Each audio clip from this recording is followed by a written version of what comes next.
Welcome back, ladies and gentlemen. Force here with a continuation of our Magic the Gathering Duels of the Planeswalkers 2013 campaign playthrough series. This time we are up against Garruk. First we defeated Talrand. We went through 2 encounters which were laughable. And now it's time to actually go up against a Planeswalker. Now, he is playing the mono green deck, which I believe is just this one right here with Terra Stompers, as you can see. I don't know.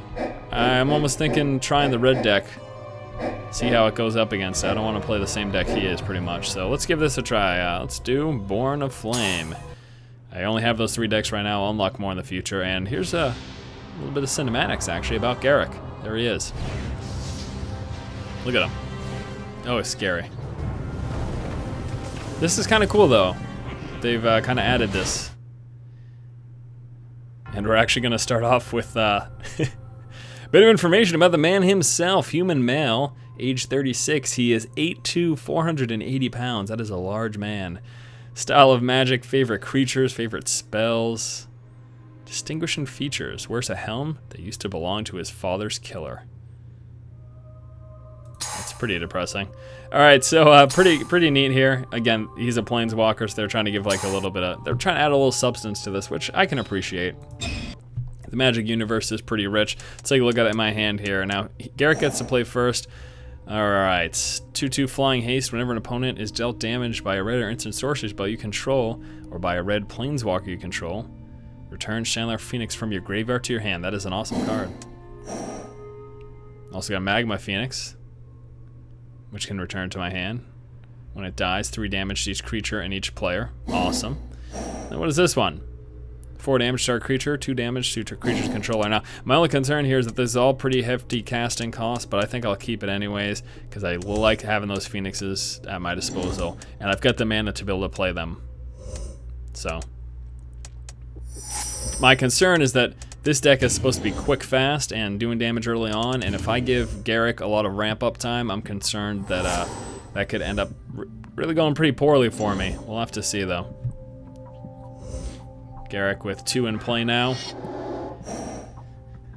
Plays in Nature's Lore, so going to allow him to search his library for a force card, put it into play, so this is him, again, ramping up. A lot of high casting cost in this mono green deck that I'm up against, so he's going to be playing some pretty beefy creatures in the not too distant future.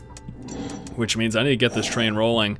Well, let's start off with this, huh? 2/1, sacrifice it to destroy target artifact. That is nice. Torch Fiend, not bad. Not too shabby. I don't even know if Garruk has any artifacts, but if he does, they are at my mercy. Plus I got 2/1 in play, and fingers crossed that he will not play a creature this turn, and I can swing for some damage. Otherwise, we'll be waiting a little while longer before we actually do anything. And there it is. And he can sacrifice it to gain 2 life, so that's a bummer. I'm going to swing anyways, try to get rid of it. As far as I know, rules may have changed, but if he sacks it, it's not going to do damage. Rules may have changed, though. Rules are constantly in flux. So I'm going to throw the Phoenix in play, also show you the card that I just drew. 4 damage to target player, 1 damage to each of that player, each creature that player controls, so that's not too shabby.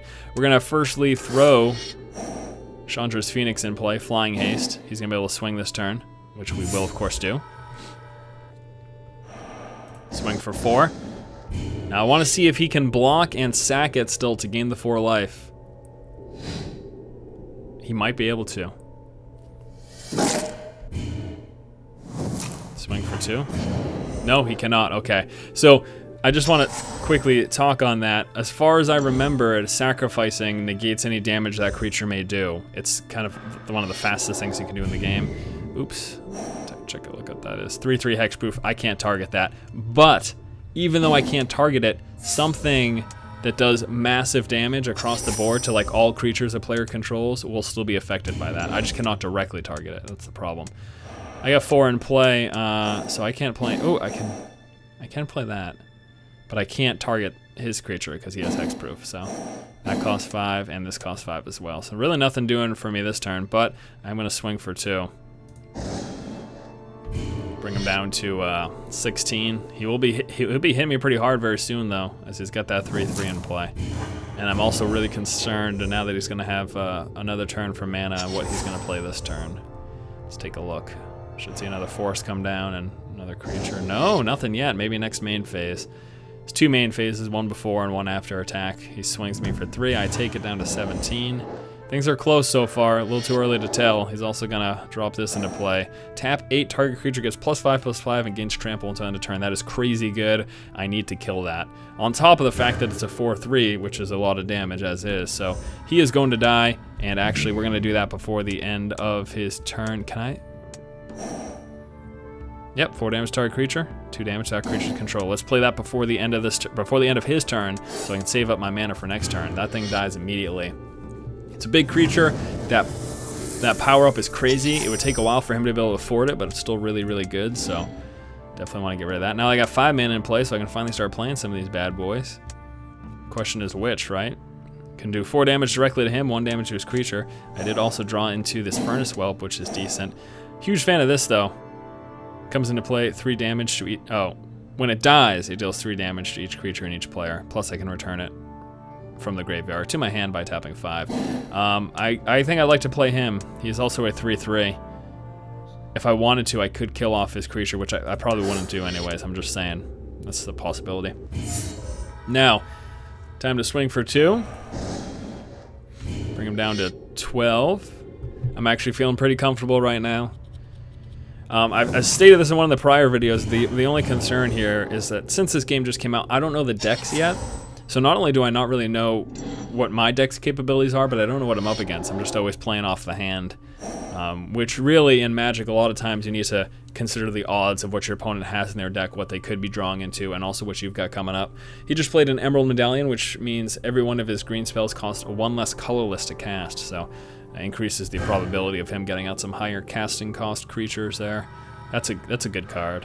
I think most of these decks have those. There you go. He's got 2/2. We can sack it for 4 life. It's not going to kill anything. It's going to hit me for 3, which I am going to take, unless he decides to wait for block. No, he's going to hit me. I will just take that. I'm not going to block. I'm gonna try to take him down as much as possible. Probably gonna get him down a bit this turn. See what I drew into, shall we? Flames. 3 damage divided as you choose among 1, 2, or 3 creatures and/or players. Now, good. So I can do that. He's just gonna sack it, but at least he's not gonna block and. Actually. He will just sack it, though. If he blocks, it dies anyways. If he can't block. What am I talking about? I'm being silly. He can't block right now. How to do this? Make him sack it? No, I'm just going to do damage straight to him. See if he sacks it to get it back. Alright, Shattered Fury going straight to him. I'm trying to get him down quickly. Also dealt 1 damage to each of those creatures. Now, attack. Swing with these both. So bring him down to 3. So I should have the win next turn, if all goes according to plan. He's down to 3. He's gonna sack it. Up to 7. What's this turn gonna bring for him, though? That's the question, guys. What is he gonna do this turn? He's got 6 mana. First hitting for 3, which I take, of course, down to 11.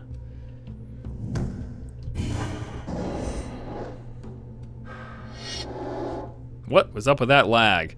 8/8 can't be countered trample. That is gigantic. But I win this turn, unless he's got something crazy for 1 mana. Wow, I would lose if I don't win this turn. So good thing that I am just right on the cusp there. Yeah, this is a victory right now. We're just gonna go straight for it. So first thing, 3 damage right to him.